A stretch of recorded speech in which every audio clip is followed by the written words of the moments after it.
5 minutes. Thank you, Mr. Chairman, and thank our witnesses again today. I want to follow up on Mr. Barr's line of questioning here. Ms. Tong, in your testimony, you say that the CCP, we have helped to feed the baby dragon of the CCP until it has grown into what it is now. You know, I always use a little bit different phrase, and I often say that we're investing in China, which is the lion that's going to eat us if we're not careful. You know, Mr. Paul, in your testimony, you stated that the CCP has sought to accomplish its objectives by drawing in American investment in technology. They are sucking us in. They're finding a way to attract our investment. And Mr. McMaster, or General McMaster, you in a statement before the Senate Armed Services Committee in a hearing in March 2021 discussed the many Chinese companies that are listed on the American Stock Exchange. And my information was that in 2020, there were about 1,000 companies listed on our stock exchange, whereas of January the 9th of this year, it's down to 252. I think one of the reasons probably is that we said that they had to be audited every 2 years. I'd like to see that go down to 1 year. That's something I think we're going to be looking at. But one of the problems I have with it, and I think Mr. Pollinger mentioned a minute ago, is that our asset managers, when you have BlackRock, the largest asset manager in the world, who probably a bunch of us in this room may have our retirement funds with them, makes a statement that says the best place to invest in the next 20 years is China. This is very concerning because all of you this evening have made the statement that we've got to stop investing in China. We have to decouple our investments so that we can slow down their rate of growth so they can compete with us. And yet, here we have one of our largest, the largest asset manager in the world that says that's where we need to put our money. How do you suggest that we deter him? This is where my colleague was going a minute ago. How do you suggest we deter him from saying that and investing in China? Mr. Pollinger or Mr. McMaster, one of you two want to take that question? Sure. I would just say that American companies, by and large, are quite law-abiding. They have large compliance shops to make sure that they're compliant with the law.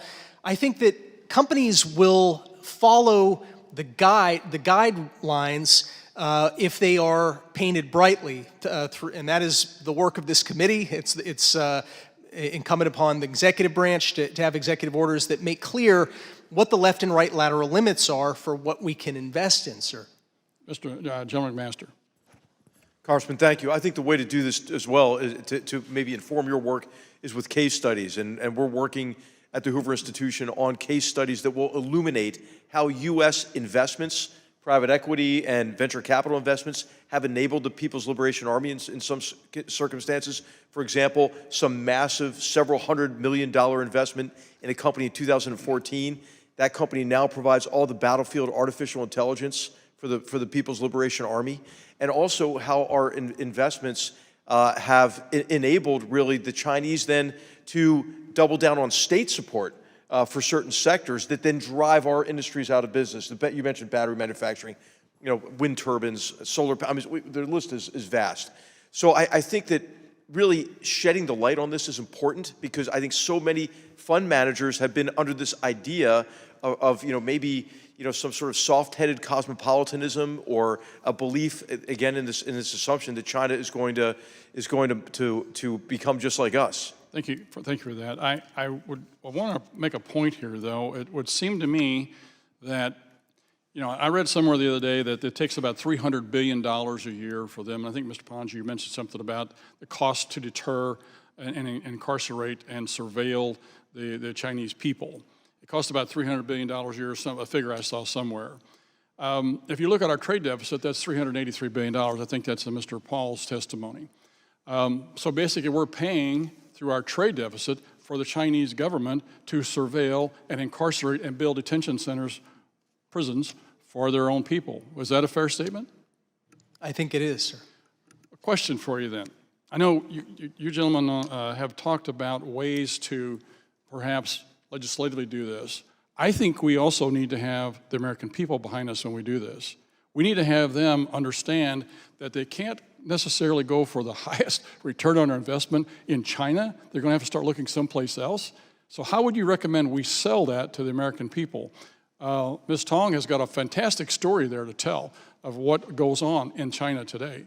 Would you guys like to answer that very quickly? Well, in 1990, China's GDP was less than 5% of the US GDP. In 2022, China's GDP is 62% of US GDP. Over the last 3 decades, with easy access to Western markets, Wall Street capital, cutting-edge technology from Silicon Valley and the American universities, and also business and manufacturing know-how transferred or stolen in joint enterprises, China has now become a pacing geopolitical threat to the US. In hindsight, American policymakers should regret much of this. Sacrificing American values and principles for short-term profits will never serve Americans' long-term national security or economic well-being. Thank you for that statement, Ms. Tong. And I yield back. My time's up. Thank you. And thank you to our witnesses for